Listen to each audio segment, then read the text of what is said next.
पूर्णमादाय पूर्णमेवावशिष्यते। ॐ शान्ति शान्ति शान्तिः। परम पूज्य स्वामी श्री प्रेमपुरी जी महाराज ना चरणों में कोटि कोटि प्रणाम। आज तारीख 16 एप्रिल 2021 स्वामी श्री प्रेमपुरी जी आश्रम ट्रस्ट आयोजित कुमारी बंदीसी अश्विन भाई बंगाड़ी स्फूर्ति व्याख्यान माळाना त्रीजा दिवसे आप सौનું हार्दिक स्वागत है। आप जाणो छो ते मुजब 3 દિવસથી છેલ્લા 3 દિવસથી આપણને આપણા વિદ્વાન વક્તા ડોક્ટર નરેશ વેદ एक सुंदर विषय है युद्ध गीता विषय पर આપણને પ્રવચન આપે છે। આપણે તેમનો ખૂબ ખૂબ આભાર પણ માનીએ અને સાથે સાથે તેમને પ્રવચન શરૂ કરવા માટે વિનંતી કરીએ તે પહેલા આ વ્યાખ્યાનમાળાના આયોજન માટે પ્રેમપુરી આશ્રમ ટ્રસ્ટ તથા સમસ્ત બંગાળી પરિવાર ખાસ કરીને અશ્વિનભાઈ અને નયનાબેનનો ખૂબ ખૂબ આભાર। આજે નયનાબેને આપણને એક સુંદર ભજન સંભળાવ્યું છે તેને માટે પણ તેમનો ખૂબ આભાર। હવે આપણે डॉक्टर नरेश वेदना चरणों में वंदन करिए અને એમને એમનું પ્રવચન શરૂ કરવા માટે વિનંતી કરીએ। જય માતાજી, જય શ્રી કૃષ્ણ। પટસ્ય પત્ર શકુતે શયામ બાલમ મુકુંદમ મનસા સ્મરામ શ્રી કૃષ્ણમ વંદે જગદ્ગુરુ। આપણે 2 દિવસથી कुमारी बंदीसी स्मृति व्याख्यानमाळा अंतर्गत आ वर्षे श्रीमद भागवतना 11मा स्कंदमां 24 अध्यायों पथरायेला उद्धव गीता एनी वात करी रह्या छीए अने एमां आपणे गईकाले 12 अध्याय सुधीनी वात करी अने एमां आपणे जोयुं के 6ठा अध्यायथी शरू थयेला आ उद्धव गीताना जे मूल मुद्दाओ छे तेमां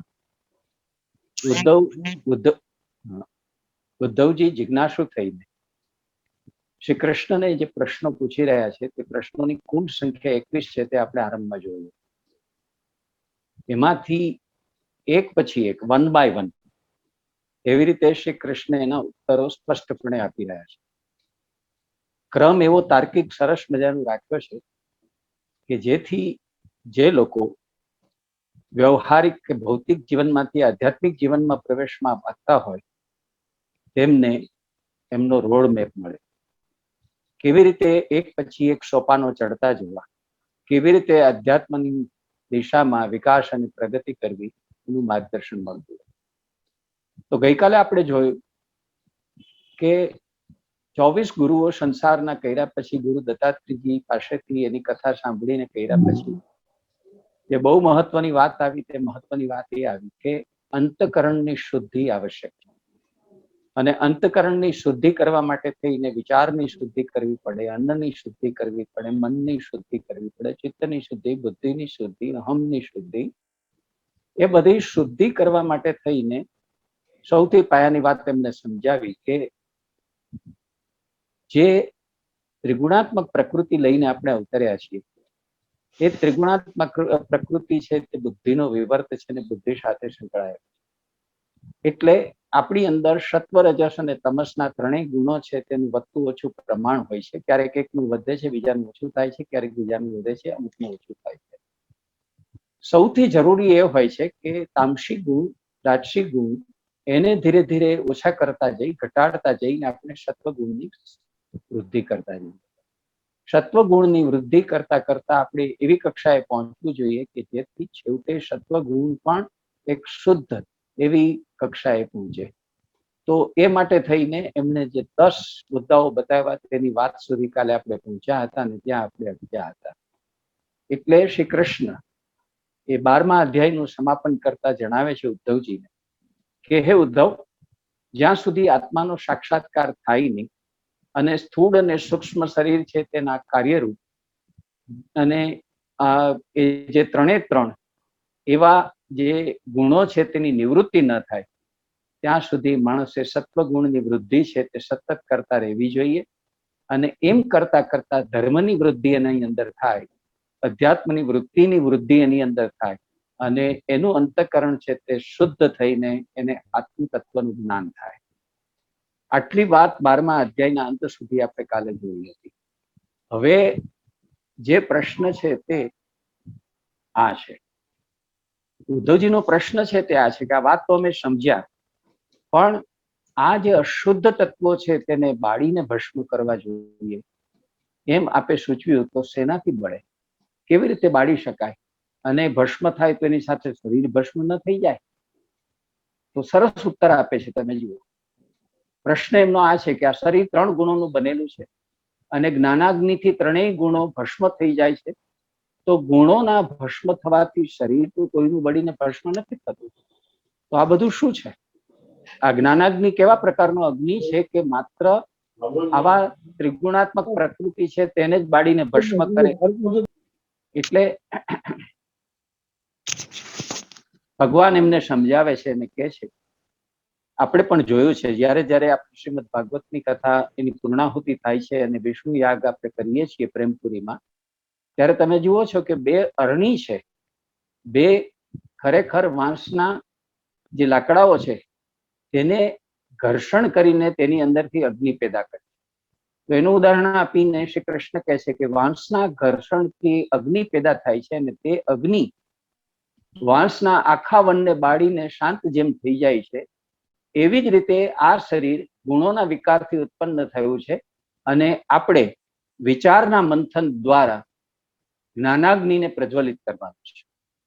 તમે વિચાર એવી રીતે સંપૂર્ણ રીતે વિકસાવો કે જેથી એ તમારી અંદર રહેલા આ ત્રિગુણાત્મક સત્વ, રજસ અને તમસના જે ભાવો છે તે 3 ભાવો છે તે બળીને ખાક થઈ જાય અને જ્ઞાનાગ્નિ એને ખતમ કરે. ત્યારે એમનો આ પ્રશ્ન છે ઉદ્ધવજીનો કે તો શરીર સાથે ન ખાસ થઈ જાય? તો કહે છે કે ના, જેમ વનમાં લાગેલું આગ એ પણ ધીરે ધીરે સમાપ્ત થઈ જાય છે તેમ આ પણ સમાપ્ત થઈ જાય અને એની ચિંતા કરવાની કોઈ જરૂર હોતી નથી.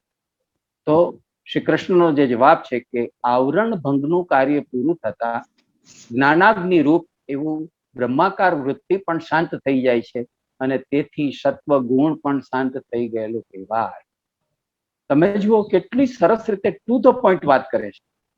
આ કામ શું કરે છે? જ્ઞાનાગ્નિ જાગૃત થાય એ કામ કરે છે આવરણ ભંગનું. અને આવરણ શેનું છે? આવરણ એટલે કે દ્રષ્ટિની આડે, સમજની આડે કોક વિક્ષેપ આવી ગયો છે, કોક પ્રકારનો પડદો આવી ગયો છે અને આપણે જે કંઈ જોવું જોઈએ, જે કંઈ સાંભળવું જોઈએ નથી કરી શકતા, તો એને આપણે આવરણ આવ્યું કહેવાય. એની વચ્ચે કંઈક આપણને નડતર કે કંઈક આપણને ખૂંચતું એવું જે આવે છે તે દૂર થઈ જાય છે. તો કે છે આત્મ સાક્ષાત્કાર હંમેશા બ્રહ્મરૂપ હોય છે અને તેથી બ્રહ્મમાં પણ 3 ગુણોનો અભાવ થઈ ગયો કહેવાય, જેને ત્રિગુણાતીત અથવા તુરીય અવસ્થામાં સ્થિત થવું છે એમ કહેવાય. આ તુરીય અવસ્થા જે આપણે કહીએ છીએ, 4થી અવસ્થા, તે બીજું કશું જ નથી. 3 ગુણો જ્યારે આ રીતે સમાપ્ત થઈ જાય આપણા જ્ઞાનાગ્નિના પ્રગટ થવાથી, ત્યારે આપણે આવી રીતે આવરણ ભંગ થતા આત્મ સાક્ષાત્કાર અને બ્રહ્મરૂપ એવી અવસ્થા પામીએ છીએ. શ્રી કૃષ્ણ સમજાવે છે કે આ આવરણ ભંગ છે તે તો અમોઘ હોય છે અને એક વખત શાંત થઈ ગયેલ 3 ગુણ ક્યારે ફરી માથું ઊંચકી નથી શકતા. ભય રાખવાની જરૂર નથી કે ફરીથી તામસિક ગુણ, રાજસિક ગુણ અથવા તો સત્વ ગુણ માથું ઊંચકશે. તો એ 3 ગુણો જે છે એ જ્ઞાનાગ્નિ વડે એવા ભસ્મીભૂત થઈ જાય છે, એટલે એના માટે સંસ્કૃતમાં શબ્દ એમણે વાપરે છે દગ્ધ બીજ બની જાય છે. એ દગ્ધ બીજ એટલે દાજેલા બીજ એવા.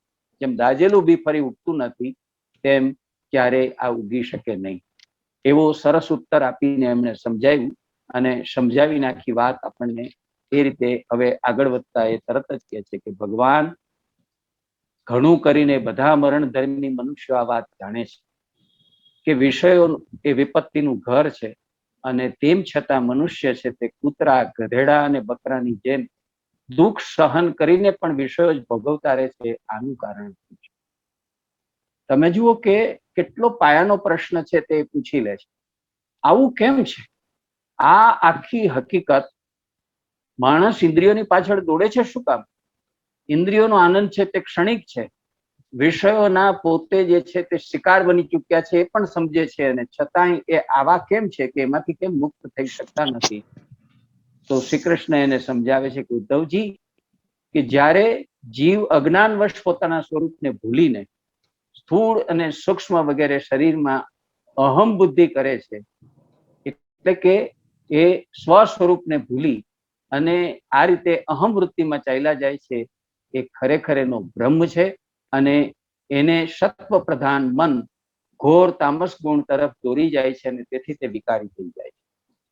આ મોટામાં મોટી તકલીફ જે છે મનુષ્ય જીવનની અને આપણા સૌની, તે એ છે કે સૌથી પહેલા વાસના ક્ષય જે કરવાનો હોય છે, એ વાસના ક્ષય આપણે કરી નથી શકતા, અને વાસના તરફ આપણું મન વારે વારે દોરાયા કરે છે.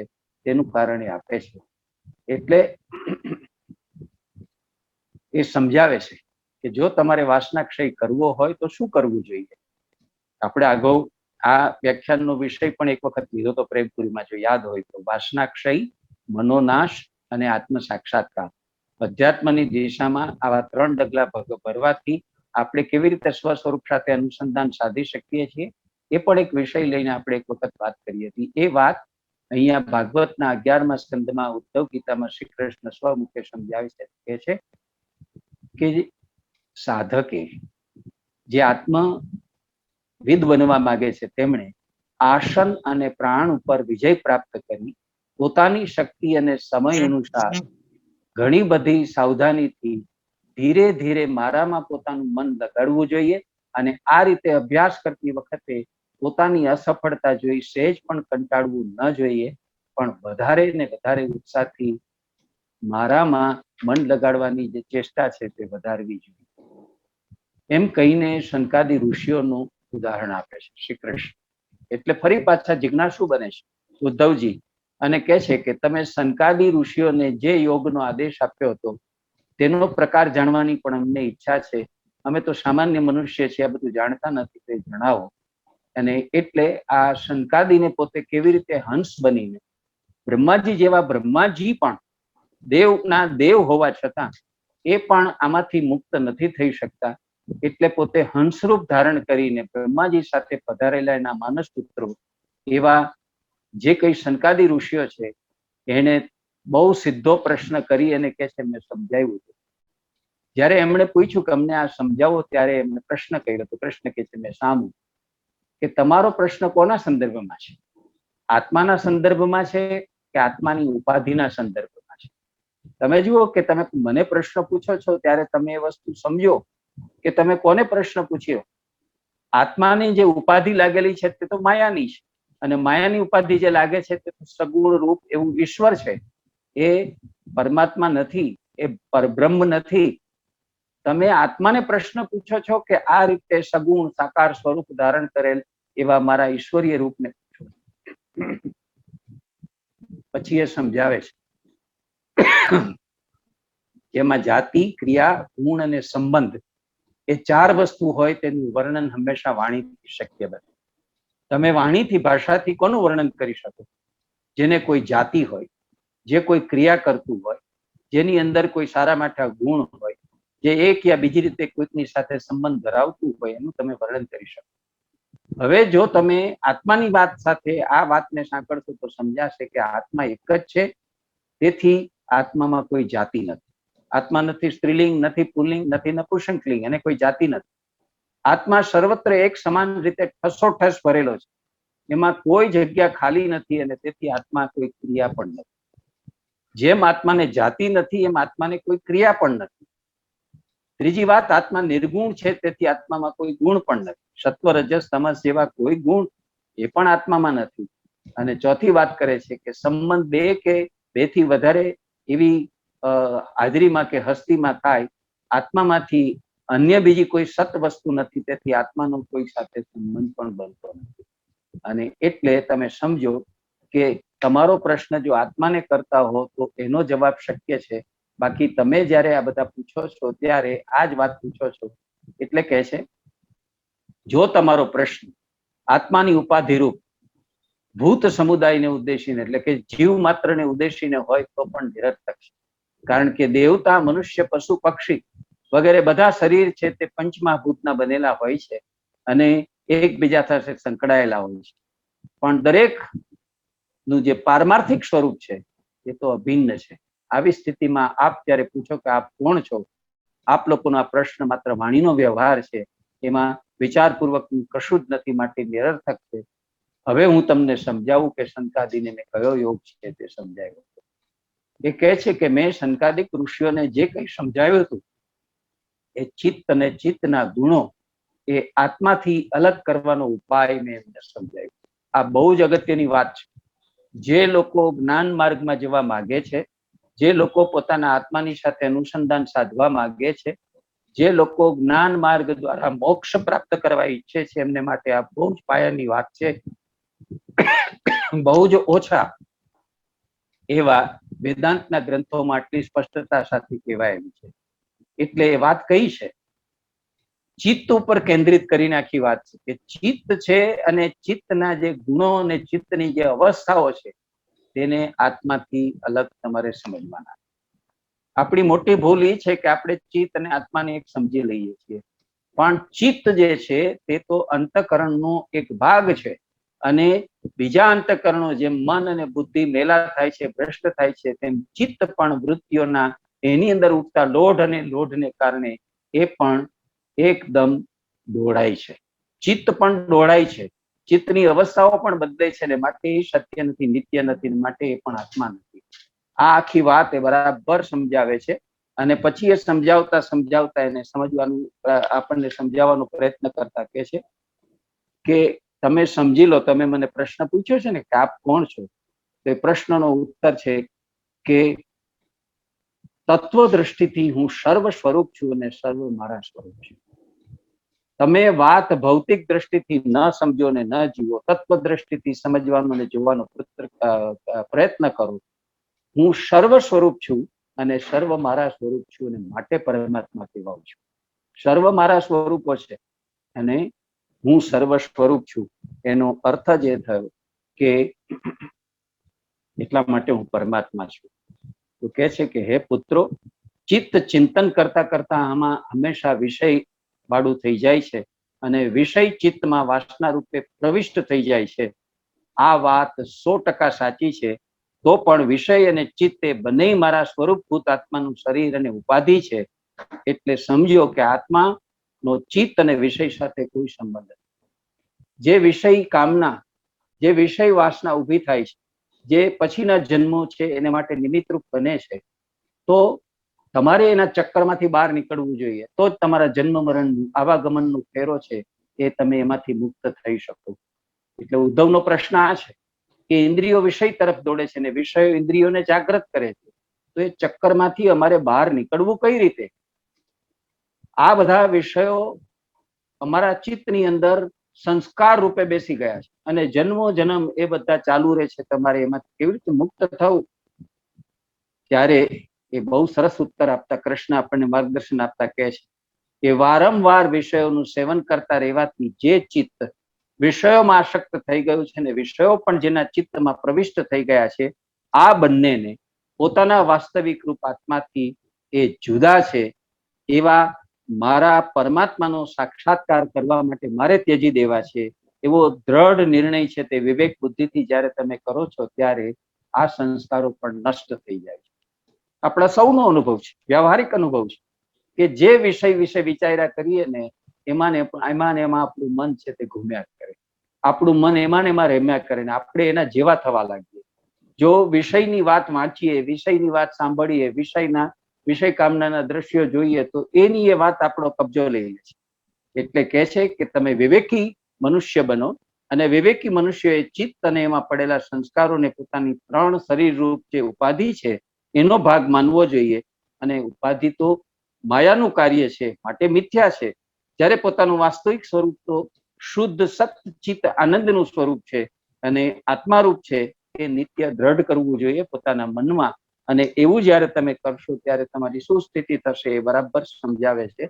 અને આ રીતે એ કહે છે કે તમે તમારા બંધનોમાંથી મુક્ત થશો. અને ત્યારે તરત જ તક લઈ લે છે, ઉદ્ધવજી એને પૂછે છે તો અમને એ સમજાવો કે આત્માને બંધનમાં નાખવાળું છે કોણ? કૃષ્ણ સમજાવે છે કે જેના દ્વારા મનુષ્ય એક અવસ્થામાંથી બીજી અવસ્થામાં, એટલે કે જાગ્રત અવસ્થામાંથી સ્વપ્ન અવસ્થામાં કે સ્વપ્ન અવસ્થામાંથી સુષુપ્ત અવસ્થામાં સરકે છે, તે બુદ્ધિ જ આત્માને હંમેશા બંધનમાં નાખે છે. બાહ્ય વિષયો સુધી આત્માને પહોંચાડવાનું જે સાધન છે તે બુદ્ધિ છે. આપણી ઇન્દ્રિયો બધી જ વાત માહિતી રૂપે બુદ્ધિને પહોંચાડે છે, અને બુદ્ધિ એનું વિશ્લેષણ કરી, એનું તારતમ્ય કાઢી અને આપણને જ્ઞાનમાં એનું પરિવર્તન કરે છે. પણ એ જ્ઞાન નથી, એ માહિતી છે. અને આ બુદ્ધિથી આત્મા હંમેશા વિષયોમાં બંધાયેલો રહે છે, કારણ કે ઇન્દ્રિયો છે તે તો વિષયો સાથે જોડાયેલી છે. તો આ બુદ્ધિનું બંધન કેવું હોય છે? ઉદ્ધવજી પ્રશ્ન કરે કે આ બુદ્ધિનું બંધન દેખાય નહીં તો કેવું હોય છે? તો કે છે માની લેવાનું બંધન હોય છે, ભ્રમરૂપ બંધન હોય છે. ખરેખર વાસ્તવિક રૂપે બંધન હોતું નથી. પોતાના શરીર સહિત સંપૂર્ણ બાહ્ય પ્રપંચ સાથે આત્માનો મેળાપ હંમેશા બુદ્ધિ દ્વારા થાય છે, અને સાથે સાથે ભ્રમ પણ પેદા થાય છે કે આ શરીર હું છું, આ જગતના પદાર્થો મારા છે. તો કે છે તો હવે સમજાયું, પણ આમાંથી છૂટવું કેવી રીતે? આ બુદ્ધિના બંધનમાંથી છૂટવું કેવી રીતે? તો કે છે જાગ્રત, સ્વપ્ન અને સુષુપ્તિ એવી ત્રણેય જુદી જુદી જે અવસ્થા છે, એવા પોતાના સ્વ સ્વરૂપને તુરીય અવસ્થામાં, એટલે કે ચોથી અવસ્થામાં સાક્ષીની સ્થિતિમાં લઈ જવાનું, ત્યારે આપણે બુદ્ધિ એના બંધનમાંથી છૂટાય છે. કાલે આપણે જોયું કે જાગ્રત અવસ્થામાં આપણે બહિર્મુખી હોઈએ છીએ, સ્વપ્નાવસ્થામાં આપણે અંતર્મુખી થઈએ છીએ, ત્યાર પછી સુષુપ્તિ અવસ્થામાં પણ આપણે ચેતોમુખી થઈએ છીએ. પણ આપણે થવાનું છે શિવમુખી. શિવમુખી થવા માટે આપણે ચોથી ભૂમિકામાં તુરીય અવસ્થામાં જવું પડે છે. જ્યારે એ અવસ્થામાં તમે પહોંચો છો ત્યારે તમારે આ બંધન છૂટી જાય. કે છે એ કેવી રીતે શક્ય બને? તો કે છે વેદના જે 4 મહાવાક્યો છે તેનું સતત ચિંતન મનન કર્યા જ કરવું. જે લોકો એનું ચિંતન મનન અને નિધિધ્યાસન કરે છે તે લોકો એમાંથી છૂટી જાય છે.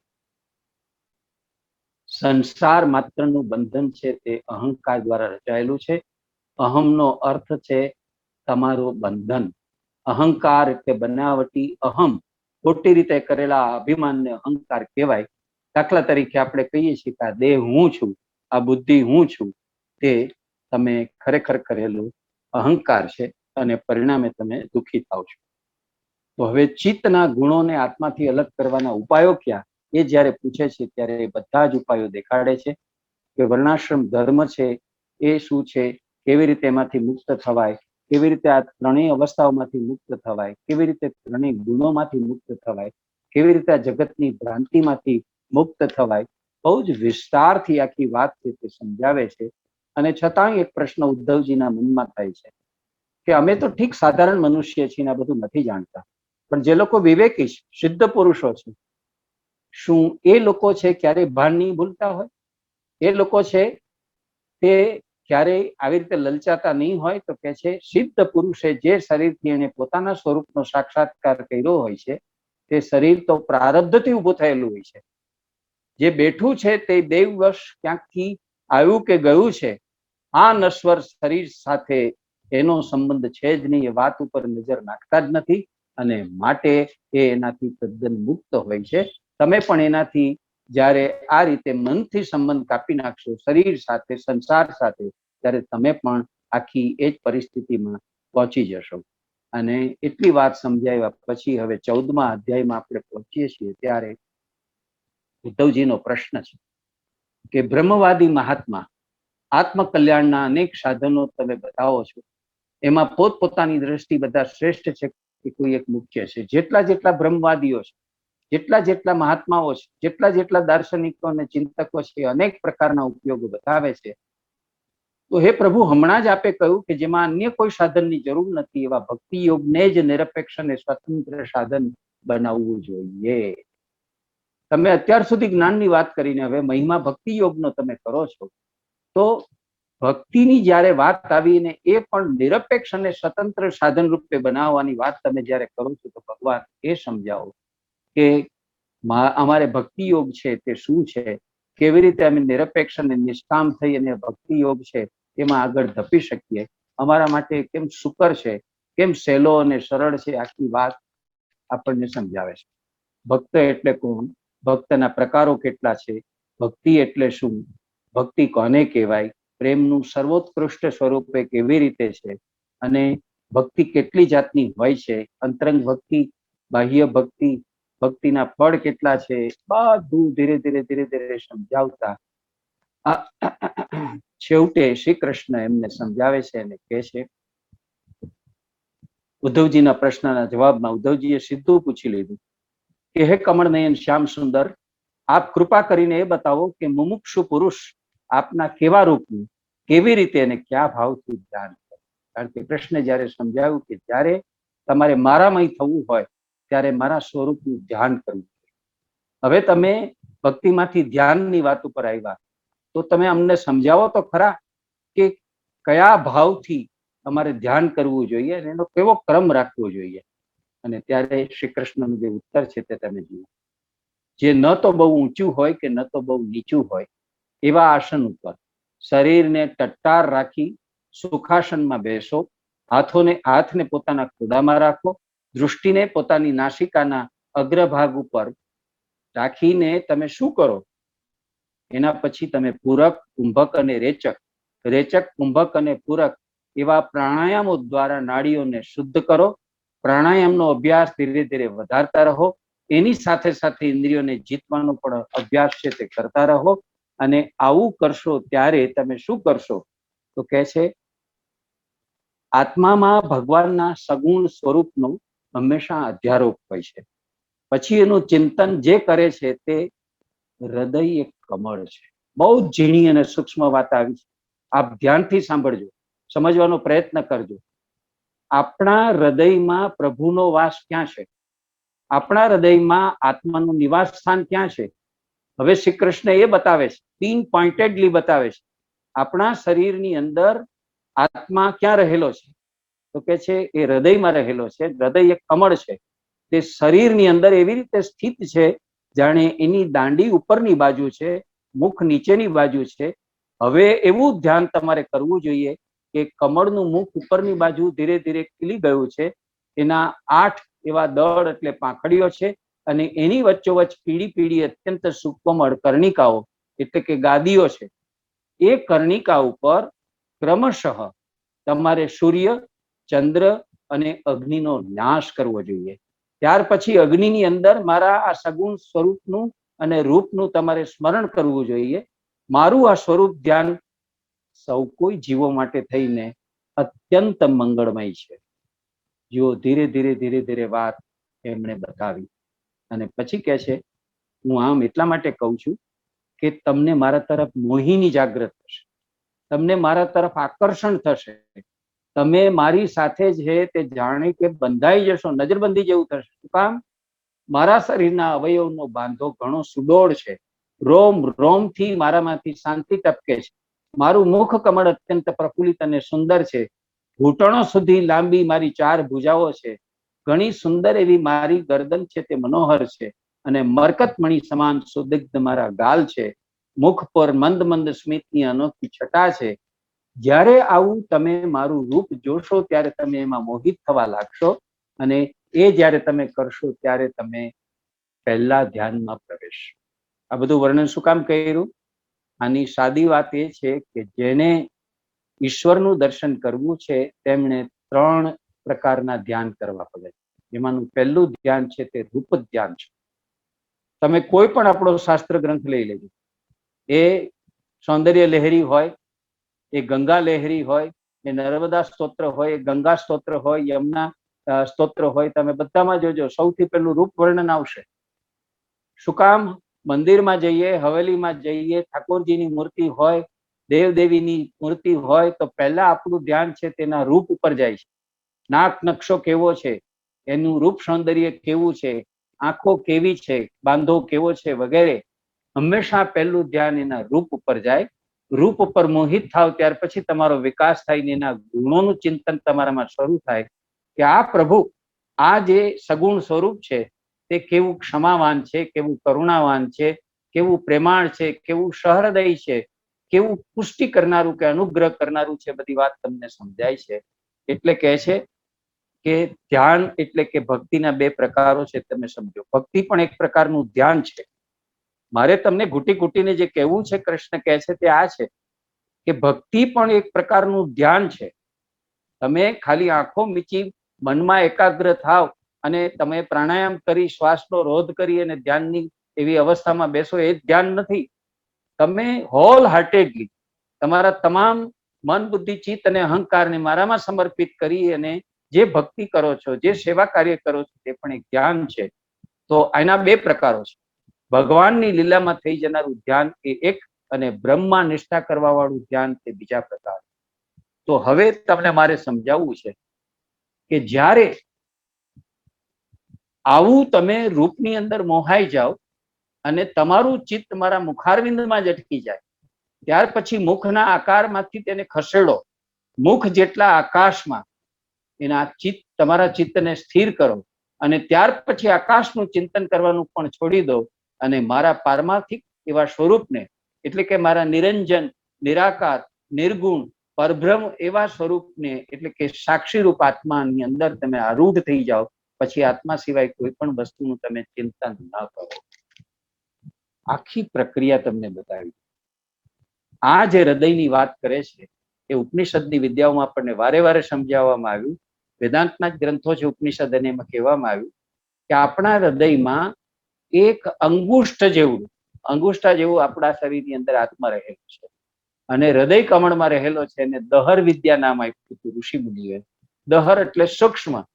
આ સૂક્ષ્મ કમળ છે, અને એ સૂક્ષ્મ કમળની અંદર આપણો આત્મા છે તે રહેલો છે. પણ એ હૃદય એટલે આપણે જે સમજીએ છીએ તે આપણા હૃદય, આપણા શરીરના ડાબા ભાગમાં આવેલું હૃદય, જેને હાર્ટ કહીએ છીએ, તે નહીં. એવું હૃદય તે જમણા ભાગમાં કોઈ બીજું છે નહીં. આ હૃદય, આ ગ્રંથમાં શ્રી કૃષ્ણ સમજાવે છે કે તમારા મસ્તિષ્કમાં, તમારા મગજમાં આવેલું છે. મગજની અંદર એક ભાગ એવો છે કે જેની અંદર સૂક્ષ્મ એવી નાનકડી ગુહા જેવી સ્થિતિ છે, ગુફા જેવી સ્થિતિ છે. તેની અંદર આ હૃદય કમળ સૂક્ષ્મ રૂપે આવેલું છે, અને ત્યાં તમારું આ ચેતન તત્વ આત્મા રૂપે છે તે બિરાજે છે. આટલી સૂક્ષ્મતાથી, આટલી સ્પષ્ટતાથી આપણને કોણ સમજાવવાનું છે? ધીરે ધીરે આપણે ક્યાં ધ્યાન સ્થિર કરવાનું છે, અને એ જ્યારે થઈ ગયું ત્યારે તમને કેવી રીતે આત્મ સાક્ષાત્કાર થશે. તમે રૂપ ધ્યાનમાંથી ગુણ ધ્યાનમાં ગયા, ગુણ ધ્યાનમાંથી તમે બ્રહ્મ ધ્યાનમાં ગયા. એ ત્રીજો સ્તબક છે. ને જેવા બ્રહ્મ ધ્યાનમાં ગયા એટલે વામન અવતારમાં ભગવાને જેમ 3 ડગલામાં બધું માપી લીધું હતું, તેમ તમે પણ બધું માપીને તમારા આત્મા સુધી પહોંચી જશો. વાસના ક્ષય, મનોનાશ, આત્મ સાક્ષાત્કાર. ત્રીજે ડગલે તો તમે તમારા આત્માનો સાક્ષાત્કાર કરી શકશો. ઉદ્ધવ પૂછે છે કે આત્મ સાક્ષાત્કાર થયો કેવી રીતે ખબર પડે? આત્મ સાક્ષાત્કાર એ ઘટના કઈ છે? ત્યારે કૃષ્ણ કેટલી સ્પષ્ટ રીતે સમજાવે છે, તમે જુઓ. જ્યારે ચિત્ત આ રીતે આત્મામાં એકાગ્ર થઈ જાય, ત્યારે જેમ એક જ્યોતિ બીજી જ્યોતિમાં મળીને એક થઈ જાય છે, તેવી જ રીતે તમે પોતે, હું બ્રહ્મ છું, અને મારામાં જ શરૂઆતમાં સમગ્ર બ્રહ્માંડ અને સમગ્ર બ્રહ્માંડના બધા તત્વો છે તે મારામાં જ છે, ને હું એનામાં છું. એવો પિંડે તે બ્રહ્માંડે અને બ્રહ્માંડે તે પિંડે એવો અનુભવ કરવા તમે લાગો, એનું નામ આત્મ સાક્ષાત્કાર. તમને તમારા આત્માનું તો દર્શન થાય છે, પણ સંસારમાં રહેલા પશુ, પક્ષી, વનસ્પતિથી માંડી, જીવ જીવન કીટાણુઓથી માંડી, પર્વતો, નદીઓ, ગુફાઓ, ત્યાંથી માંડીને જલ, વાયુ, અગ્નિ, તમામની અંદર તમને તમારો પોતાનો આત્મા છે તે દેખાશે. અને ત્યારે તમને ભાન થશે કે તમે પોતે બ્રહ્મ સ્વરૂપ છે, બ્રહ્મ જ તમારું સ્વરૂપ છે. અહમ બ્રહ્માસ્મિ એવું જે મહાવાક્ય છે તેનું યથાર્થ દર્શન અને સમજણ તમને પ્રાપ્ત થશે. તો જે બાકીની તમારી જે કઈ ભ્રમોની એક આખી હારમાળા છે તેની નિવૃત્તિ થઈ જશે, અને તમે આ બધું દેહ સાચો છે, સંસાર સાચો છે, એની વિવિધતાઓમાં અમે આગળ વધી શકીએ છીએ વગેરે વગેરે બધી વાત નીકળી જશે. તો જુઓ તમે કે 14મા અધ્યાયમાં એક બહુ જ મહત્વની વાત એમને સમજાવી, જ્ઞાન માર્ગની રીતે જ સમજાવી, અને એ વાત હતી કે ભક્તિ કરશો તો પણ તમે ધ્યાન જ કરો છો. અને એ ધ્યાન એવું છે કે ધીરે ક્યાં કરવાનું છે, કોનું ધ્યાન કરવાનું છે? મારી જ મનોહર મૂર્તિ એવી સાકાર સ્વરૂપનું તમારે ધ્યાન કરવાનું છે. અને એમાં 3 તબક્કે કરવાનું છે. પહેલા મારા રૂપને સમજવાનો પ્રયત્ન કરો, પછી મારા ગુણનું ચિંતન મનન કરો, અને પછી એ કર્યા પછી તમે ધીરે ધીરે મારી અંદર એવા આસક્ત થઈ જશો કે તમને મારા તરફ પ્રેમથી જે વાત શરૂ થયેલી એ તમે વ્યસન સુધી પહોંચી જશો. તમે જેમ બીડીની તલપ લાગે, તમાકુની તલપ લાગે, ખાખી કે માવાની તલપ લાગે, એમ તમને મારા દર્શનની, તમારા આત્માના કે પરમાત્માના દર્શનની જે તલપ લાગશે, વ્યસન સુધી તમે પહોંચી જશો. એટલે કે કથા શ્રવણ એ પહેલી ભૂમિકા છે. ત્યાંથી ધીરે ધીરે આપણે પહોંચવાનું છે લીલામય થઈ જવું. લીલા દર્શન એક વાત છે, પણ લીલામય થઈ જવું, એવી લીલામય અવસ્થામાં તમે પહોંચી જશો. એનું નામ આત્મ સાક્ષાત્કાર છે ને તમારા માટે શક્ય છે અને બનશે ધ્યાન દ્વારા. એ ભક્તિની અંદર પણ આ ધ્યાનની એક આખી પ્રક્રિયા છે સમજાવે. અને હવે 15મા અધ્યાયમાં ધારણાના વિષય ઉપર આવે છે. જો યોગશાસ્ત્રની અંદર સ્પષ્ટ રૂપે કહ્યું છે, ધ્યાન, ધારણા, સમાધિ 3 પગલા છે. ધ્યાનની વાત થઈ ચૂકી, હવે ધારણાની વાત સમજાવે છે. ધારણાઓ શેને માટે છે? સિદ્ધિ પ્રાપ્ત કરવા માટે. યોગ શેને માટે હોય છે? સિદ્ધિ પ્રાપ્ત કરવા. તમને સિદ્ધિ જોઈએ છીએ. શેની સિદ્ધિ જોઈએ છે? આત્મસિદ્ધ થવું છે તમારે. આપ્ત કામ કળાકાર થવું છે, આત્મવિદ થવું છે. તેવું આત્મવિદ તમારે થવું હોય તો તમારે સિદ્ધિ પ્રાપ્ત કરવી જોઈએ. એટલે કે છે આ અધ્યાયમાં હું તમને સમજાવીશ કે આ ધારણાઓની પાછળ આવતી સિદ્ધિઓ કેવી કેવી હોય છે. અને સિદ્ધિઓ વિષ્ણુ પદની પ્રાપ્તિમાં વિઘ્નરૂપ હોય છે, માટે એમાં ફસાવવું નહીં, એવી પણ મારે તમને સ્પષ્ટતા કરવી છે. એટલે સૌથી પહેલા ધારણા એટલે શું એ સમજાવે છે. બહુ ધ્યાનથી સાંભળજો. ધારણા એટલે શું? ધારણા કોને કહેવાય? શરીરની અંદર કે શરીરની બહાર, આપણા શરીરની અંદર કે આપણા શરીરની બહાર, સગુણ બ્રહ્મના અવયવમાં કે સગુણ બ્રહ્મા કે પછી નિર્ગુણ બ્રહ્મમાં કોઈ પણ એક જ જગ્યાએ ચિત્તને એકાગ્ર કરવું એને ધારણા. આપણા ચિત્તને એકાગ્ર કરવું ક્યાં ક્યાં? સગુણ બ્રહ્મના અવયવમાં, એટલે કે ઈશ્વરની કોઈ મૂર્તિમાં, કે પછી નિર્ગુણ બ્રહ્મમાં, કોઈ સામે મૂર્તિ નથી, નિરંજન, નિરાકાર, નિર્ગુણ એવું જે પરબ્રહ્મ છે એની અંદર ચિત્તને એકાગ્ર કરવું છે. એ કેવી રીતે થાય? દાખલા તરીકે તો કે શરીરના અંદરના જે ચક્રો છે એમાં ચિત્તને એકાગ્ર કરવું, ભગવાનની મૂર્તિમાં ચિત્તને એકાગ્ર કરવું, પંચ મહાભૂતોમાં ચિત્તને એકાગ્ર કરવું, ભગવાનના સગુણ સ્વરૂપમાં ચિત્તને એકાગ્ર કરવું. અરે આત્મામાં ચિત્તને એકાગ્ર કરવું, તો તમે આ પ્રકારે સિદ્ધિ છે તે પામી શકો છો. અને તમે ધારણામાં જેવા પહોંચો, તમારું ચિત્ત જેવું એકાગ્ર થાય છે, તેવી સિદ્ધિઓ તમને પ્રાપ્ત થતી જાય છે. તો આ સિદ્ધિઓ કઈ છે? આ સિદ્ધિ તમને જે મળે છે, ઉદ્ધવજી આપણા વતી પૂછે છે પ્રશ્ન, એટલે જવાબ આપે છે. પ્રશ્ન સ્પષ્ટતા કરે છે.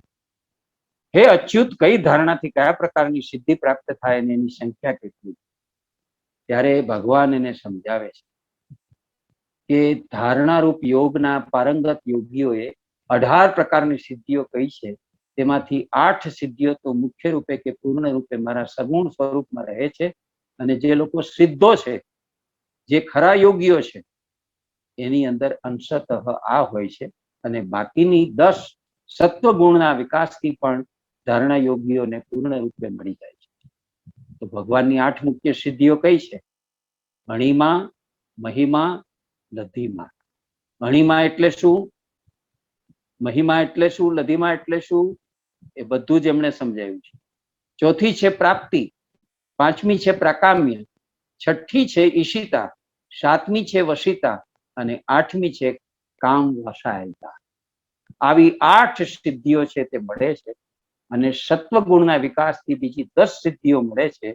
અને એ 10 સિદ્ધિઓનું પણ વિસ્તારથી વર્ણન તમને કરીને આપ્યું છે કે એમાં જ્યારે તમે ઈચ્છો ત્યારે શરીર છોડી શકો, અપ્સરાઓ સાથે દેવ ક્રીડાનું દર્શન કરી શકો, તમે જે સંકલ્પો કરો તે બધા સિદ્ધ થાય. જે જગ્યાએ તમે જે કંઈ કોઈને આજ્ઞા કરો તે આજ્ઞાઓનું પાલન થાય, વગેરે વગેરે. બીજી 5 સિદ્ધિઓ કઈ છે તેનું પણ એ આખું વર્ણન આપણી સામે કરે છે. પણ ભગવાન મુખ્ય વાત એ સમજાવવા માંગે છે કે સાધના કરનારા કેટલાક લોકો આવી સિદ્ધિ સુધી પહોંચી જાય છે, એને આવી સિદ્ધિઓ મળે છે, પણ પછી સિદ્ધિઓમાં જ અટકી જાય છે. સિદ્ધિઓ પ્રાપ્ત કરવી કોક ઉપર એના પ્રયોગો કરવા, વશીકરણ કરીને કોકને મોહિત કરી નાખવા, કોકની છે કામણ ટુમણ કરવા, કોકની ઉપર આજ્ઞાનું પાલન કરવું, કોકને આમ કરી નાખવું, તેમ કરી નાખવું. એટલા માટે આ સિદ્ધિઓ નથી મેળવવાની હોતી. આ સિદ્ધિઓ પણ સાધન છે, સાધ્ય નથી. એટલે એને વળગેલા ન રહેતા એ આખી વાત આ 15મા અધ્યાયની અંદર બહુ જ વ્યવસ્થિત રીતે સમજાવે છે. અને એથી આગળ વધીને કહે છે કે તમે તો આટલી સિદ્ધિને જ ઓળખો છો. હું તમને કહું કે આ જગતમાં જન્મથી પણ સિદ્ધિઓ મળે છે, ઔષધિઓથી પણ સિદ્ધિ મળે છે, તપસ્યાઓથી પણ સિદ્ધિ, અરે મંત્રોથી પણ કેટલી સિદ્ધિ પ્રાપ્ત થાય છે અને બધી જ ધારણાઓ દ્વારા મળી જાય છે. પરંતુ યોગની અંતિમ સીમા તો અંતઃકરણની શુદ્ધિ અને પરમાત્માની પ્રાપ્તિ છે. એટલે સિદ્ધિમાં તમે લલચાઈ ન જતા, એના ઉપર તમે સ્થિર ન થઈ જતા. અને પછી કહે છે કે આ પંચમહાભૂતો તમને આકર્ષશે, બ્રહ્માંડમાં રહેલા 5 અને તમારા શરીરમાં રહેલા 5, પણ એની ચકાચોંધમાં, એની જાકમ જોડમાં તમે આવી ન જતા. અને હવે 16મા અધ્યાયમાં આવું ન થાય એટલા માટે થઈને પોતાની વિભૂતિઓનું વર્ણન કરે. તમે જો શ્રીમદ ભગવદ્ ગીતામાં પણ 10મો અધ્યાય વિભૂતિ યોગ, અને ભગવાને સ્વમુખે અર્જુનને સમજાવ્યું કે મારી વિભૂતિઓ શેમાં શેમાં કઈ રીતે રહેલી છે, કોનામાં રહેલી છે અને કઈ છે, વૃક્ષમાં કઈ છે, ઋષિમાં કઈ છે, પર્વતમાં કઈ છે, હાથી ઘોડામાં કઈ છે, બધી વાત જેમ સ્પષ્ટ કરી છે, એમ આ ગીતાનો પણ 16મો અધ્યાય છે તે આખો મનને જીતી ન શકનારા એવા જે ભક્તો છે, ભક્તિની યોગ્યતા પ્રાપ્ત થાય તે માટે ભગવાનની જે વિભૂતિઓ છે તેનું વર્ણન ભગવાન પ્રગટ રૂપે કરે છે કે મારી આટલી વિભૂતિઓ છે. વિભૂતિ એટલે શું? વિશેષ શક્તિઓ, ઐશ્વર્યો મારા તમારામાં નથી. એવી જે વિશેષ શક્તિઓ છે તેને આપણે ઐશ્વર્યો કહીએ છીએ, અને એવા જે ઐશ્વર્યો છે તેને આપણે વિભૂતિ કહીએ છીએ. તો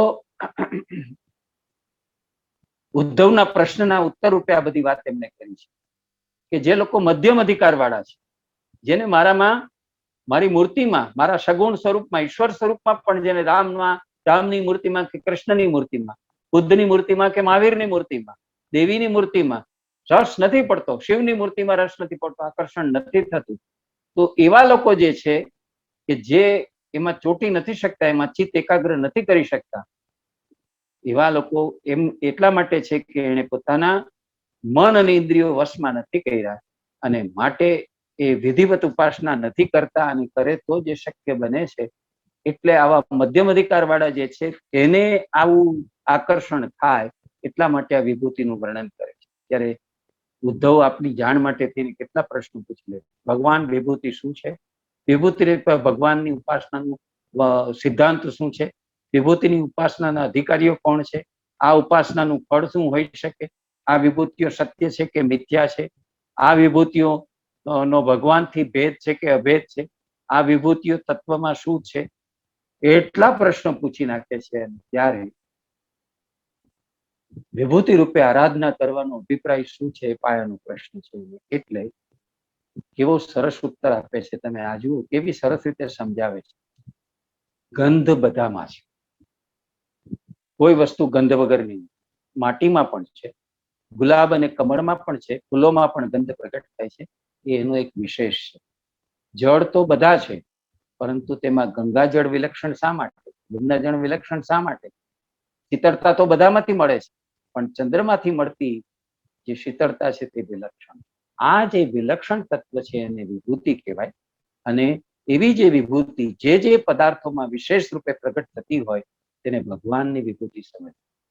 ચંદ્ર તમને દાહક નથી લાગતો, સૂર્યની માફક શીતળ લાગે છે. પાણીથી મળતી શીતળતા, હવાથી મળતી શીતળતા, એ બધી શીતળતાઓ કરતા ચંદ્રની શીતળતા તમને વધારે શીતળ લાગે છે. માટીમાંથી આવતી ગંધ કરતા ગુલાબ અને કમળમાંથી જે ગંધ પ્રગટ થાય છે તમને વિશેષ લાગે છે. ગંગાજળ કે યમુના જળમાંથી મળતી એવી જે એ વિશેષતા છે તમને લાગે છે, તેની પાછળનું કારણ મારું ઐશ્વર્ય એમાં છે તે છે. એટલે કહે છે હવે હું તમને સમજાવું કે મનુષ્યો આટલા પ્રકારના હોય છે અને એમને વિભૂતિઓની જરૂર પડે છે. એટલે વિભૂતિઓની આટલી સંખ્યા છે. જેમની બુદ્ધિ શુદ્ધ છે, આ ગીતા સિવાય તમને અન્યત્ર ક્યાંય નહીં મળે. આ ગીતા એટલી બધી સ્પષ્ટ રીતે આ વાત સમજાવે છે.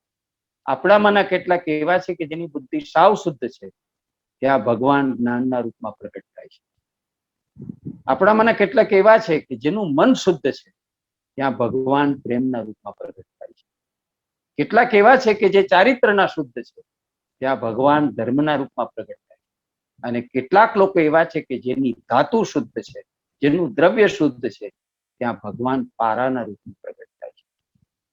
તમે સમજો, મનુષ્યના પણ આવા જુદા જુદા પ્રકારો છે, અને એ બધા પ્રકારો માટે થઈને આ બધી વિભૂતિઓનું મારે વર્ણન કરવું પડે છે.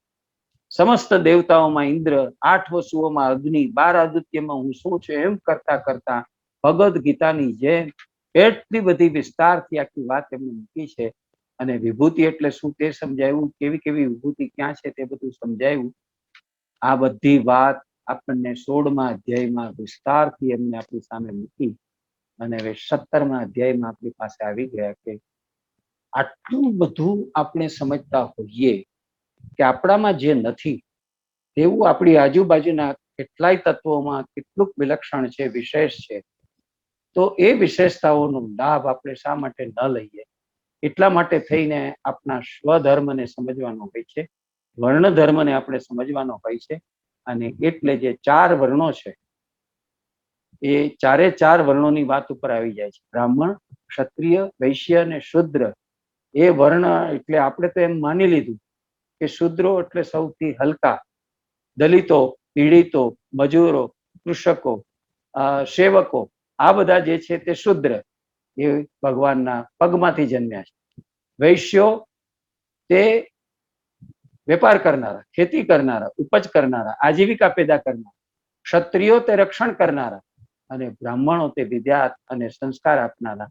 આવું બધું આપણે સ્થૂળ રૂપે છે તે સમજાવ્યું છે. પણ એ બધાના વ્યવહારિક અર્થને બદલે એના પારમાર્થિક અર્થો છે તે આ 17મા અધ્યાયમાં ખોલીને ભગવાન પોતે બતાવે. 17મા અને 18મો અધ્યાય, 2 આખા અધ્યાયો છે તે આ વર્ણ ધર્મોને સમજાવવા માટે એને કહ્યું કે ભાઈ સમજવાની જરૂર એ છે કે છે તો બધા જ મનુષ્યો ગમે તે વર્ણનો હોય તે, પણ દરેકનું કર્મ નિર્ધારિત છે.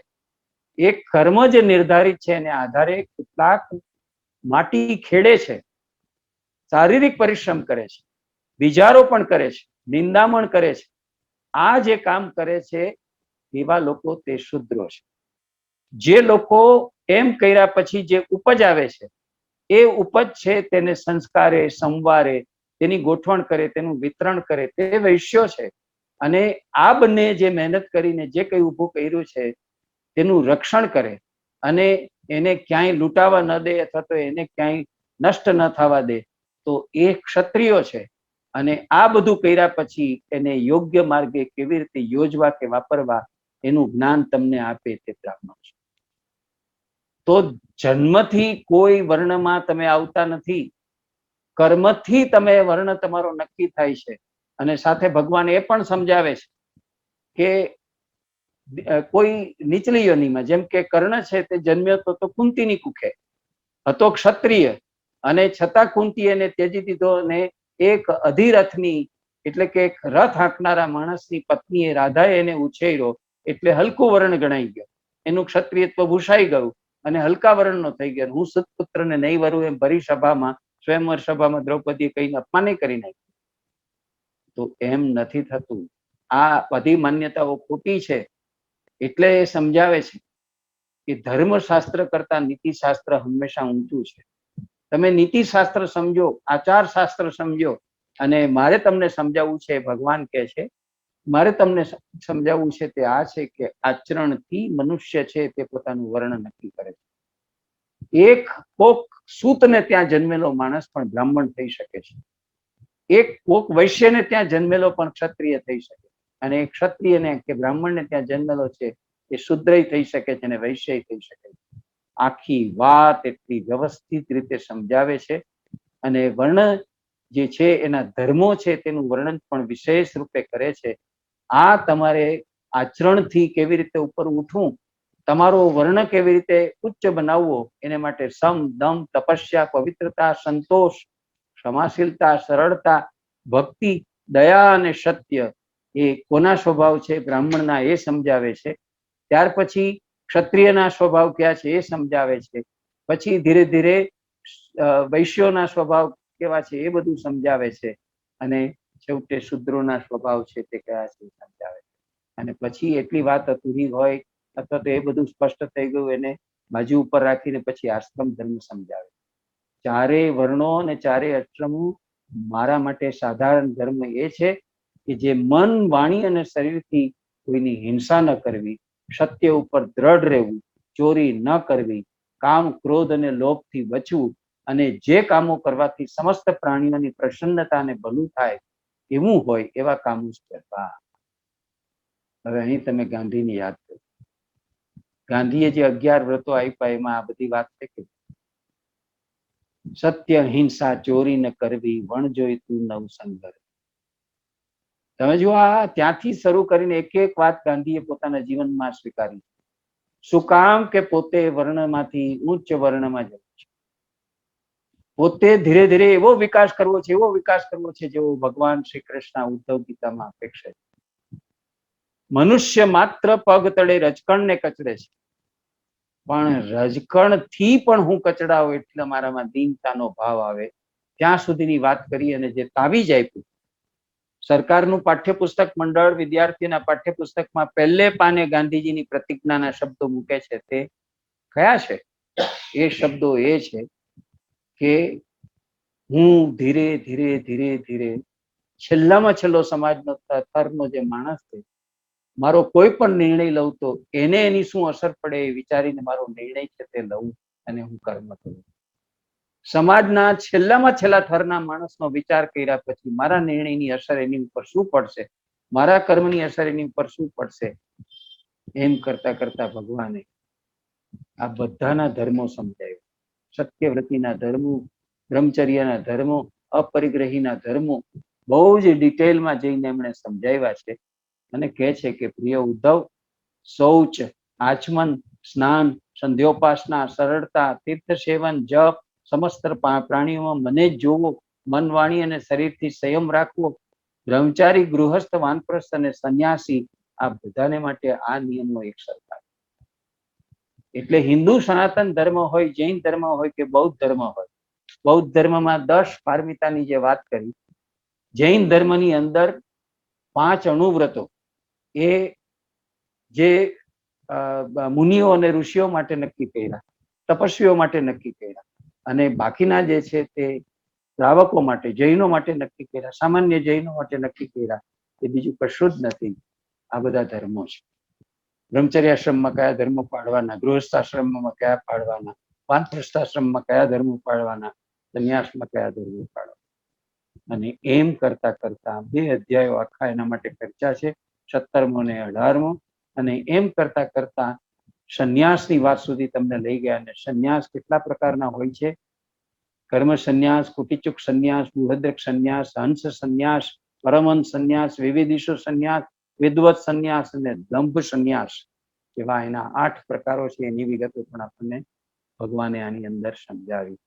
અને છેવટે પરમહંસ એ સંન્યાસીના કેવા ધર્મો હોય છે એની વિગતે વાત કરી અને સમજાવ્યું કે 3 આત્માઓ સવિશેષ હોય છે. કેટલાક આત્માઓને આપણે હંસ કહીએ છીએ, જે નીર અને ક્ષીર, દૂધ અને પાણીનો વિવેક કરે છે, તેમ આત્મા અને અનાત્માનો વિવેક કરી શકે, જેની વિવેક બુદ્ધિ પૂર્ણ રૂપે ખીલેલી છે.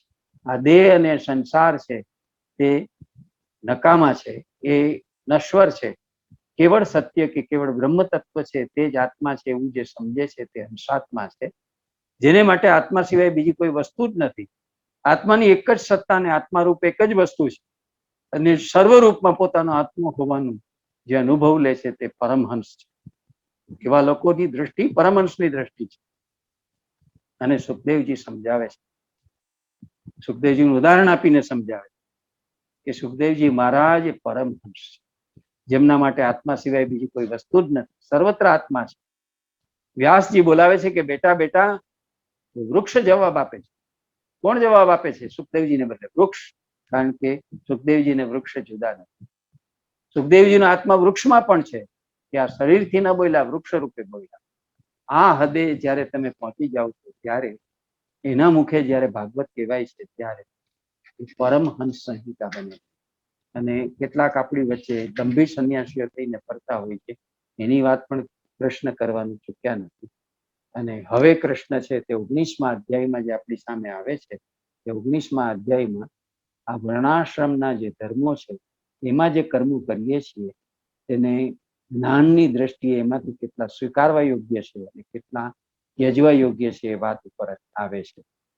અને ઉદ્ધવને ઉદ્દેશીને આપણને સૌને જણાવે છે, જેણે ઉપનિષદ વગેરે શાસ્ત્રોના શ્રવણ, મનન અને નિધિધ્યાસન કર્યા છે અને જે આત્મ સાક્ષાત્કાર કરવાને માટે થઈને જિજ્ઞાસુ થઈ ચૂક્યા છે, એવા લોકોએ શ્રોત્રિય અને બ્રહ્મનિષ્ઠ થવાનું છે.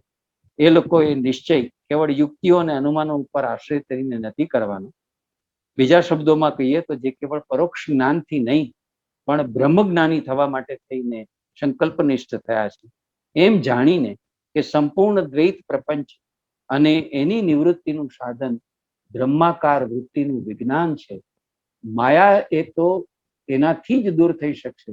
એ બંનેને મારામાં આત્મામાં જે લોકો લીન કરી દે છે, એ બંને મુજ આત્મામાં અધ્યસ્ત છે એમ જાણી લે છે, તે સાચા અર્થની અંદર શ્રોત્રિય અને બ્રહ્મનિષ્ઠ બને છે. તો માયા શું છે એ સમજાવે. મનની વૃત્તિ રૂપનું જ્ઞાન તે માયાનું કાર્ય છે. એ માયા બ્રહ્મરૂપ છે અને એ માયાનો અનુભવ તમને કેવી રીતે થાય? દરેકમાં તમને દ્વંદ્વ દેખાય. આ સ્ત્રી છે ને આ પુરુષ છે, આ સફળતા છે ને આ નિષ્ફળતા છે, આ ગમે છે ને આ નથી ગમતું, આ રાત છે ને આ દિવસ છે. જે દ્વૈધી ભાવ, દ્વૈત દેખાય છે, એનો જે પ્રપંચ તમને દેખાય છે એ માયા છે. દેશ પ્રપંચની અંદર વૈરાગ્ય કરવા માટે સાધન રૂપે વર્ણાશ્રમ ધર્મનું જ્ઞાન થવું, અજ્ઞાન સહિત કાર્યરૂપ દ્વૈત પ્રપંચનો નાશ કરવા વાળું બ્રહ્માકાર વૃત્તિનું આખું જે વિજ્ઞાન છે, એ વિજ્ઞાન પણ મારે તમને સમજાવવું પડશે. એ વાત આખી આપણી સામે બહુ સરસ રીતે મૂકે છે અને કહે છે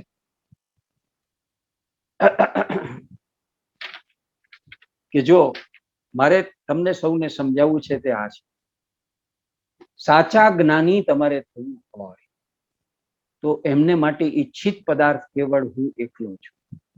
જ્ઞાની એ છે કે જે માત્ર ઈચ્છિત રૂપે મને જ ઈચ્છે છે, એ સિવાય કઈને નહીં. એના સાધન અને સાધ્ય, એના સ્વર્ગ અને એના મોક્ષ પણ હું જ છું. એ મારા સિવાય અન્ય કોઈ પદાર્થને પ્રેમ નથી કરતું, એ સાચો જ્ઞાન છે. આ બ્રહ્મ એ જ્ઞાનીનું ઈષ્ટ છે, બ્રહ્મ જ્ઞાનીનું ફળ છે, બ્રહ્મ જ્ઞાનીનું સાધન છે, બ્રહ્મ જ્ઞાનીનો મોક્ષ છે, બ્રહ્મ જ જ્ઞાનીને પ્રિય છે. સર્વત્ર બ્રહ્મનો પ્રકાશ જ જુએ છે, બ્રહ્મ સિવાય બીજી કોઈ જ વસ્તુ નથી એમ માને છે અને તે જ બ્રહ્મ જ્ઞાનીનો આત્મા છે. આટલું જે સમજે છે તે મારે તમને કહેવું હતું કે તમે આટલું સમજી જાઓ અને પછી અંતકરણ શુદ્ધિના વધારાના સાધનો છે એનો નિર્દેશ કરી દે છે. એ નિર્દેશ કરતા કહે છે કે વર્ણ ધર્મ અને આશ્રમ ધર્મમાં બતાવેલા મેં આ સાધનો એ પવિત્ર સાધનો છે, જેમ કે જપ કરો, તપ કરો, દાન કરો, તીર્થાટન કરો વગેરે જરૂરી છે. પણ સૌથી વધારે જરૂરી છે કે તમે જ્ઞાન સાથે પોતાના આત્મ સ્વરૂપને જાણી લો અને પછી જ્ઞાન વિજ્ઞાનથી સંપન્ન થઈને ભક્તિ ભાવથી મારું આત્મ સ્વરૂપે ભજન કરો. અને ત્યાં આપણને યાદ આવે છે શંકરાચાર્ય મોહમદગાર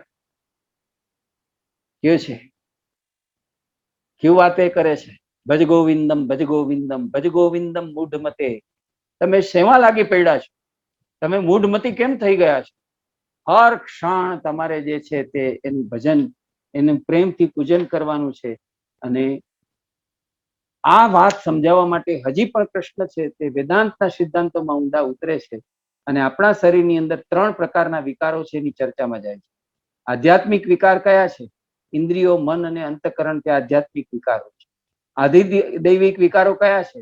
જેમ સૂર્યદેવના સંબંધથી આંખો જુએ છે, એમ અશ્વિની કુમારના સંબંધથી નાક સૂંઘે છે. આ બધા આપણા આધિદૈવિક વિકારો છે. આપણે પરાવલંબી છીએ તે. આધિક ભૌતિક વિકારો કયા છે? આ સ્થૂળ શરીર વધે છે, ઘટે છે, કરચલીઓ પડે છે, નાશ પામે છે, તે આધિભૌતિક વિકારો છે. આ બધું સમજાવ્યા પછી હવે ઉદ્ધવ પૂછે છે તો વિશુદ્ધ વિજ્ઞાન અને જ્ઞાન કોને કહેવાય? જો બરાબર ધ્યાનથી સાંભળ્યું, જ્ઞાન કોને કહેવાય? વિશુદ્ધ જ્ઞાન. કૃષ્ણના મુખે હવે એનો ઉત્તર છે. જ્ઞેય અને જ્ઞાતાથી રહિત જે ચેતન તત્વ છે તે વિશુદ્ધ જ્ઞાન છે. તો જ્ઞેય એટલે શું? જ્ઞેય એટલે જે જાણવા જેવી વસ્તુ છે તે. જ્ઞાતા એટલે શું? જે જાણવા વાળો છે તે. તો જાણવા જેવી વસ્તુ જાણવા વાળો જ્યારે જાણે ત્યારે એ જ્ઞાન સ્વરૂપ થયો કહેવાય. તત્વવેતા જેને તત્વ કહે છે તે તત્વ શું છે પૂછે છે, ઉદ્ધવ પૂછે છે. જ્ઞાતા અને જ્ઞેયના ભેદ રહિત જે અભેદ છે એ જ્ઞાનનું નામ તત્વ છે. આ જ્ઞાન કેવું છે? આ જ્ઞાન દેશ કાળ એનાથી બંધાયેલું નથી, એ શૂન્ય છે. આ જ્ઞાન કેવી રીતે પ્રાપ્ત થાય? તો કહે છે પહેલા વૈરાગ્યની જરૂર પડે અને પછી વિજ્ઞાનની જરૂર પડે. તો આ જ્ઞાન અને વિજ્ઞાન એ બંનેનું વર્ણન તમે કરો એમ વાત છે તે આખી જ્યારે પૂછે છે ઉદ્ધવ, ત્યારે આ જ્ઞાન વિજ્ઞાનનું સ્વરૂપ સમજાવવા માટે થઈને શ્રી કૃષ્ણ છે તે આરંભ કરે છે અને આરંભ કરીને સમજાવે છે જ્ઞાનનું સ્વરૂપ. અને જ્ઞાનના સ્વરૂપમાં જે વેદાંતનો પ્રસિદ્ધ ગ્રંથ છે, પ્રેમપુરીમાં અનેક સંતો અને મહાત્માઓ એના વિશે પ્રવચનો આપે છે. એ કયો ગ્રંથ? યાદ કરો તમે. વિદ્યાચરણ સ્વામીનો ગ્રંથ છે. અને ગ્રંથ શું સમજાવે છે? કેવી રીતે આ બ્રહ્મને, કેવી રીતે આ શરીર પેદા થયા, વ્યષ્ટિ અને સમષ્ટિ કેવી રીતે પેદા થઈ, તેનું આખું વિજ્ઞાન જે સમજાવે છે.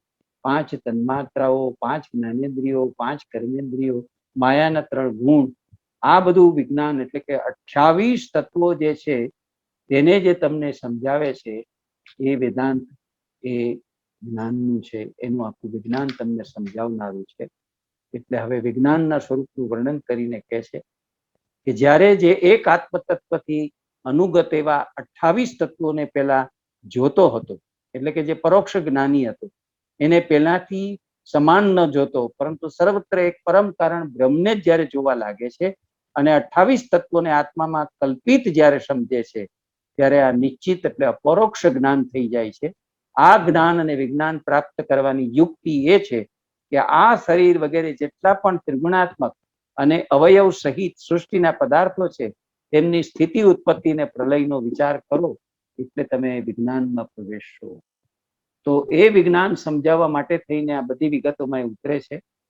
સ્થૂળ, સૂક્ષ્મ અને કારણ એવા 3 શરીર શું છે, જાગ્રત, સ્વપ્ન અને સુષુપ્તિ એવી 3 અવસ્થાઓ કઈ છે, સત્વ, રજસ અને તમસ એવા 3 ગુણો કયા છે, વિશ્વ, તેજસ અને પ્રાજ્ઞ એવી 3 ચેતનની અવસ્થાઓ વ્યષ્ટિમાં કેમ છે, એનું જ વિરાટ રૂપ, હિરણ્ય ગર્ભ રૂપ અને ઈશ્વર રૂપ સમષ્ટિમાં કેવી રીતે છે, પ્રમાતા, પ્રમાણ અને પ્રમેય શું છે, દ્રષ્ટા, દર્શન અને દૃશ્ય શું છે, વિષ્ણુ, બ્રહ્મા અને મહેશ શું છે, અધલોક, મધ્યલોક અને ઉર્ધ્વલોક શું છે, દેશ, કાળ અને સમય શું છે અથવા વસ્તુ શું છે, સજાતીય, વિજાતીય અને સ્વગત એવા 3 ભેદ શું છે.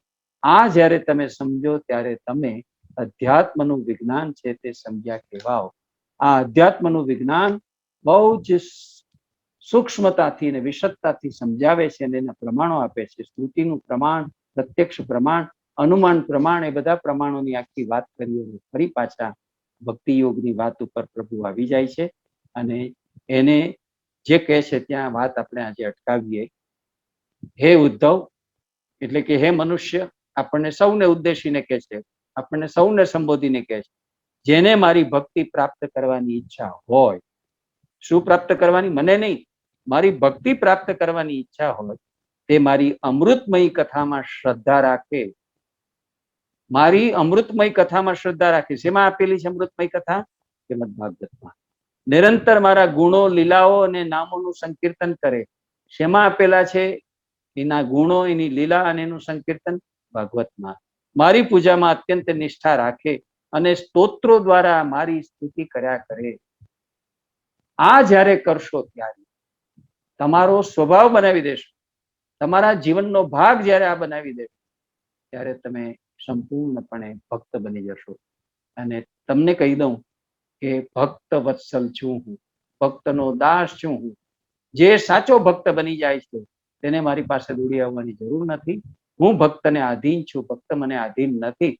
હું ભક્ત છે એની તમામ અડીઓપટીના પ્રસંગે એની બાજુમાં આવીને ઉભો રહી જઈશ. આવું જે વચન શ્રીમદ ભગવદ્ ગીતામાં આપ્યું છે કે તારા શ્રેયનું, તારા કલ્યાણનું, તારી આજીવિકાનું બધું જ ધ્યાન હું રાખીશ. વહામી અહમ, હું યોગક્ષેમ તારા યોગ ક્ષેમ અને કલ્યાણની બધી જ વાતનું ધ્યાન હું રાખીશ, મારી ઉપર જવાબદારી લઈ લઉં છું. આ વાત સુધી ભગવાન આપણને 19મા અધ્યાયમાં પહોંચાડે.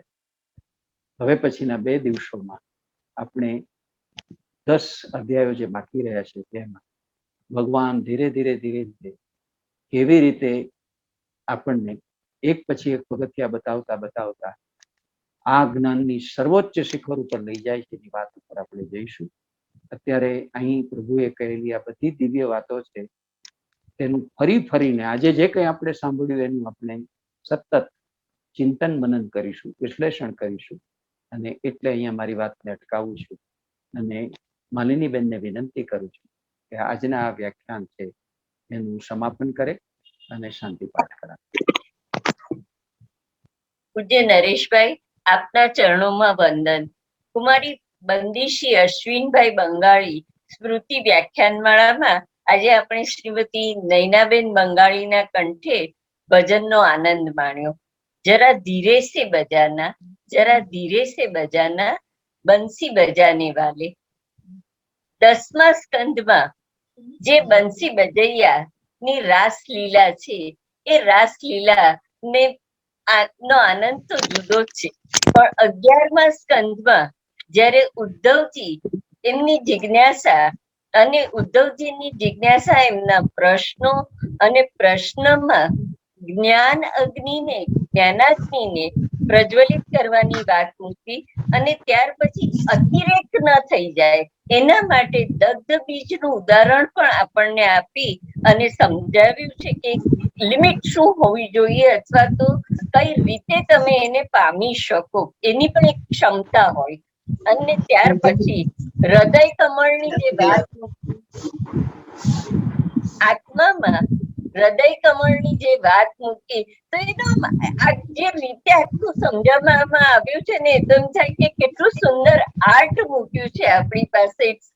ઇઝ આર્ટિસ્ટ એમ કે આપણા જીવનનો આર્ટિસ્ટ છે. તો હવે આવી સરસ વાતો આજે 19મા અધ્યાય સુધી તો આપણે માણી એનું મનન કરવાનું પણ આપણને નરેશભાઈએ કહ્યું છે અને આપણે ખરેખર એનું મનન કરતા રહીએ અને આવતીકાલે ફરી પાછા આ જ સમયે સાંજે 5:30 વાગે આ જ માધ્યમથી એટલે કે ઝૂમ ના માધ્યમથી હંમેશા તો આપણે પ્રેમપુરી આશ્રમના 3જી માળ 4થી માળ મળીએ પણ હમણાં આપણે ઝૂમ મીટિંગ રૂમમાં મળી રહ્યા છીએ. છે તો મીટિંગ રૂમ જ પણ ઝૂમ નો મીટિંગ રૂમ છે. તો ઝૂમ ના માધ્યમથી ફરી પાછા આપણે આવતીકાલે જોડાશું. આજે શાંતિપાઠ સાથે વિરમીએ. ઓમ પૂર્ણમદ પૂર્ણમિદં પૂર્ણાત પૂર્ણમુદચ્યતે પૂર્ણસ્ય પૂર્ણમાદાય પૂર્ણમેવાવશિષ્યતે. ઓમ શાંતિ શાંતિ શાંતિ. હરિ ઓમ.